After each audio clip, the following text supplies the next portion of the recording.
बातमीपत्रात आता पाहूयात गल्लीपासून ते दिल्लीपर्यंतच्या ताज्या घडामोडींचा धावता आढावा। एकमेकांचे पदाधिकारी फोडण्याच्या मुद्द्यावरून भाजप आणि एकनाथ शिंदे यांच्या शिवसेनेत तणाव निर्माण झाला असताना आता कल्याण डोंबिवली महापालिकेत शिवसेना भाजपची युती तुटणार हे जवळपास निश्चित झाल्याची बाब समोर आली आहे। भाजप प्रदेशाध्यक्ष रवींद्र चव्हाण यांनी त्यांचे स्पष्ट संकेत दिलेत। तुम्ही मला प्रत्येक निवडणुकीत विश्वासाने मतदान करता, पण यावेळी कमळ चिन्हावर उभा राहील त्याला मतदान करा एवढीच विनंती आहे असं ते म्हणालेत। त्यांच्या या विधानामुळे एकनाथ शिंदे यांची कथित नाराजी अधिकच वाढण्याची शक्यता आहे। यासंबंधीच्या माहितीनुसार रवींद्र चव्हाण यांच्या उपस्थितीत डोंबिवलीत एक कार्यक्रम झाला। या कार्यक्रमात बोलताना त्यांनी वरील विधान करत कल्याण डोंबिवली महापालिकेत स्वबळावर लढण्याचे संकेत दिले।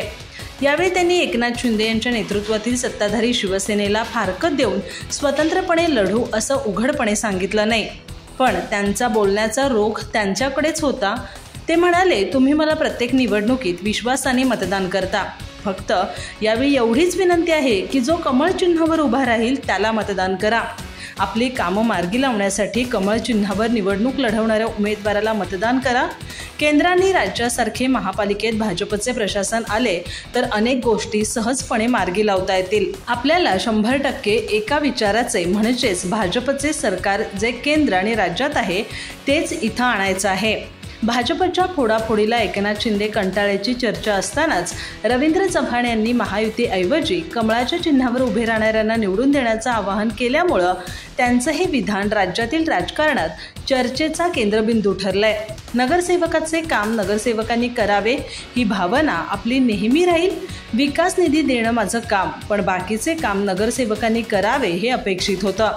काही नगरसेवकांकडून हे काम झालं नाही, पण त्यांच्या काही अडचणी होत्या हे आम्ही तुम्हाला सांगण्यासाठी तुम्ही एवढं काही दूधखुळे नाही असंही रवींद्र चव्हाण यावेळी बोलताना म्हणाले।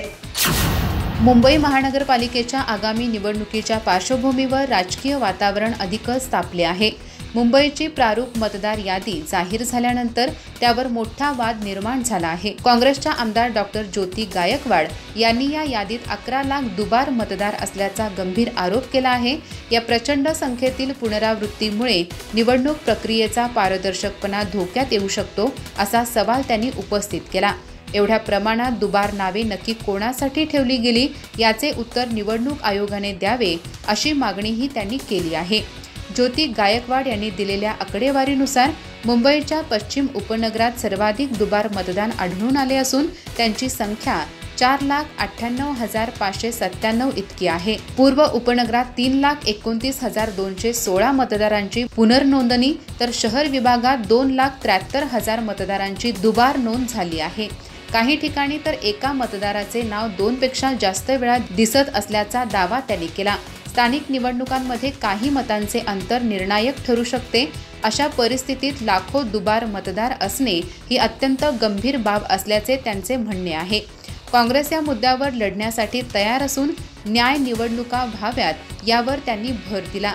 दुसरीकडे विरोधी पक्षांनीही याच मुद्द्यावर प्रशासन आणि निवडणूक आयोगावर दबाव वाढवला आहे। त्यांनी मागणी केली आहे की दुबार नावे पूर्णपणे हटवल्याशिवाय कोणत्याही परिस्थितीत निवडणुका घेऊ नयेत। स्थानिक स्वराज्य संस्थेच्या निवडणुकीचे वेळापत्रक सर्वोच्च न्यायालयाच्या आदेशानुसार 31 जानेवारी 2026 पूर्वी जाहीर व्हायचे आहे। अनेक महापालिका आणि नगरपालिका सध्या प्रशासनाच्या ताब्यात आहेत। कोरोनामुळे आणि आरक्षणाच्या वादामुळे निवडणुका बराच काळ रखडल्या, त्यामुळे यावेळी निवडणूक प्रक्रिया पूर्णपणे पारदर्शक असावी अशी मागणी विरोधकांनी अधिक तीव्र केली आहे। पर्यावरण मंत्री पंकजा मुंडे यांचे स्वीय सहाय्यक अनंत गर्जे पुन्हा चर्चेत आलेत। त्यांच्या पत्नी डॉक्टर गौरी पालवे यांच्या संशयास्पद मृत्यू प्रकरणी त्यांच्यावर आत्महत्येस प्रवृत्त केल्याचा गुन्हा दाखल झाला असून त्यांनी मध्यरात्री पोलीस ठाण्यात आत्मसमर्पण केलं। या घटनेनंतर अनंत गर्जे यांची भूमिका आणि त्यांच्या वैयक्तिक आयुष्याबाबत अनेक प्रश्न उपस्थित झालेत। राज्यात मोठी खळबळ उडवणारी घटना म्हणून वरळी बीडीडी चाळीत घडलेला डॉक्टर गौरी गर्जे पालवे यांच्या मृत्यूचं प्रकरण वेगानं वळण घेत आहे। पर्यावरण मंत्री पंकजा मुंडे यांच्या स्वीय सहाय्यक अनंत गर्जे यांच्या पत्नी गौरी यांनी घरात गळफास लावून आपलं आयुष्य संपवल्याचं प्रथमदर्शींना दिसत होतं। मात्र तिच्या कुटुंबियांनी थेट अनंत आणि त्यांच्या घरच्यांवर मानसिक छळाचा आरोप केलाय। यामुळे या प्रकरणावरून राज्यभरात चर्चांना उधाण आलंय।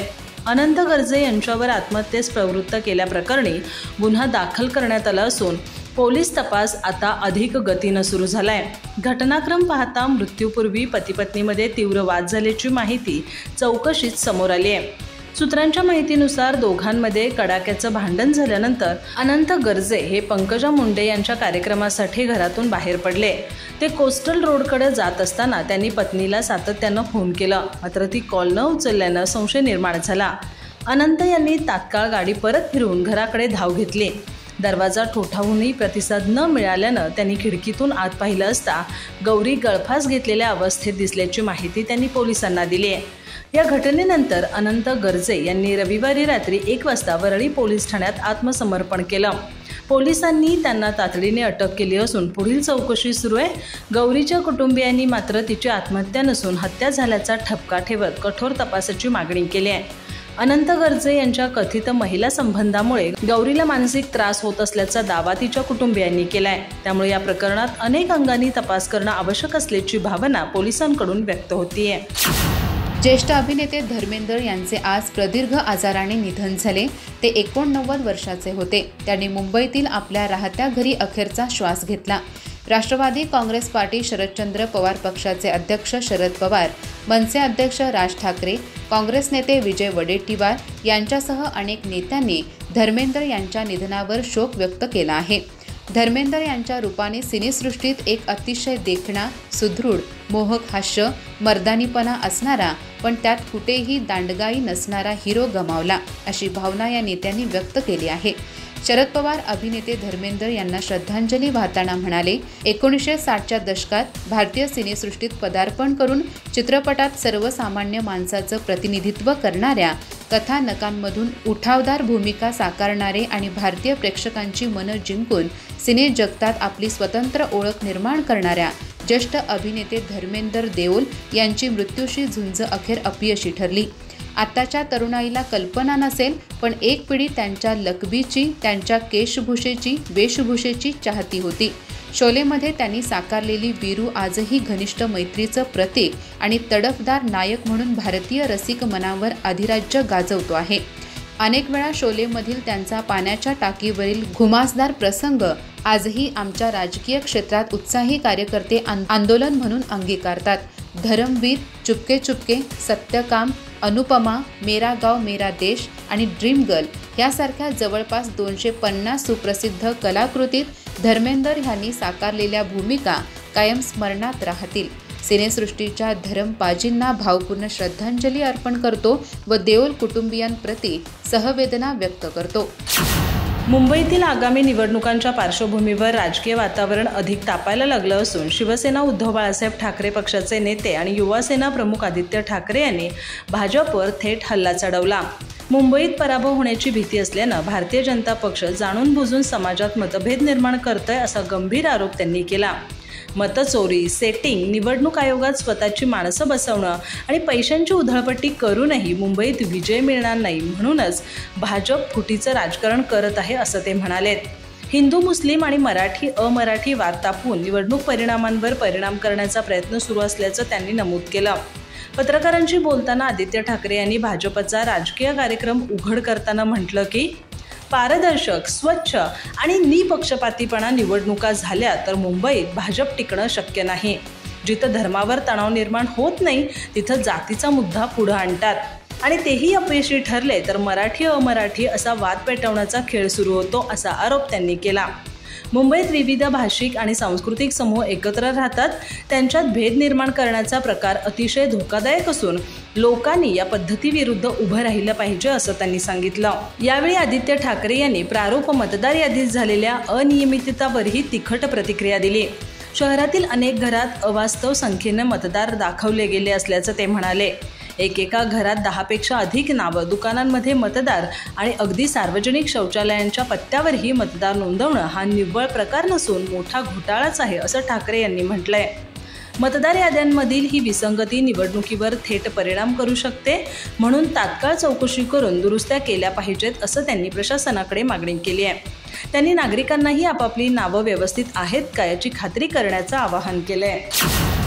सोमवारी सकाळी पाकिस्तानातील पेशावर येथील फ्रंटियर कॉन्स्टेब्युलरी FC मुख्यालयावर झालेल्या 2 आत्मघातकी हल्ल्यामध्ये 3 कमांडो आणि 3 हल्लेखोरांसह 6 जण ठार झाले आणि अनेक जण जखमी झाले। अधिकाऱ्यांच्या मते हल्लेखोरांनी गोळीबार आणि आत्मघातकी बॉम्बस्फोट करून कार्यालयाला लक्ष्य केले, ज्यामुळे मोठ्या प्रमाणात सुरक्षा मोहीम हाती घेण्यात आली। सकाळी 8 वाजण्याच्या सुमारास हा हल्ला सुरू झाला। पोलिसांनी सांगितले की निम लष्करी इमारतीच्या मुख्य प्रवेशद्वारावर 2 स्फोट झाले।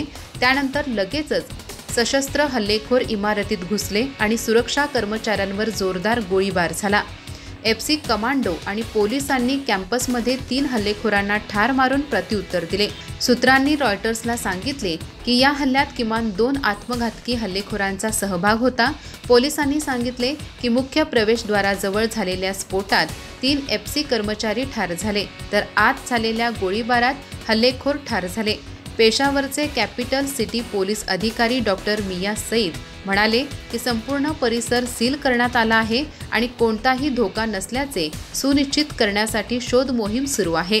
एका वरिष्ठ अधिकाऱ्याने रॉयटर्सला सांगितले की पहिल्या हल्लेखोराने मुख्य गेटवर हल्ला केला, ज्याचा फायदा घेत दुसऱ्या हल्लेखोराने कॅम्पसमध्ये प्रवेश केला। काही दहशतवादी अजूनही मुख्यालयात लपून बसले असण्याची शक्यता असल्याने लष्कर आणि पोलिसांनी संपूर्ण परिसराला वेढा घातला आहे। राज्यात स्थानिक स्वराज्य संस्थांच्या निवडणुकीच्या पार्श्वभूमीवर राज ठाकरे यांनी कार्यकर्त्यांना आवाहन केले। राज ठाकरे म्हणालेत की मुंबई मनपाच्या निवडणुकीत मतदार याद्यांवर विशेष लक्ष असू द्या। मतदार याद्या तपासून पहा, मतदार खरा की खोटा हे तपासून पहा। रात्र वैऱ्याची आहे, त्यामुळे गाफील राहू नका। आजूबाजूला काय सुरू आहे यावर लक्ष असू द्या। राज्यात सध्या स्थानिक स्वराज्य संस्थांच्या निवडणुका सुरू आहेत। नगर परिषद आणि नगरपंचायत निवडणुकांनंतरच लगेचच महापालिका निवडणुका देखील होण्याची शक्यता आहे। दरम्यान विरोधकांकडून सातत्यानं निवडणूक याद्यांमध्ये घोळ असल्याचा दावा करत निवडणूक आयोगावर गंभीर आरोप करण्यात येत आहेत। आज पुन्हा एकदा मनसे प्रमुख राज ठाकरे यांनी निवडणूक आयोगासह सत्ताधाऱ्यांवर याच मुद्द्यांवरून जोरदार हल्लाबोल केलाय। ते मुंबईमध्ये आयोजित कोकण महोत्सवात बोलत होते। ठाकरे म्हणाले, थोडे दिवस थांबा, भाषण सुरूच होतील। 11 वर्ष हा कोकण महोत्सव साजरा होतोय। मला फक्त एवढंच सांगायचं आहे की रात्र वैऱ्याची आहे, गाफील राहू नका। आजूबाजूला लक्ष ठेवा। ज्या प्रकारे राजकारण सुरू आहे, मतदार याद्यांमध्ये जो काही घोळ होतोय, या सगळ्या गोष्टींकडे बारकाईने करडी नजर ठेवा।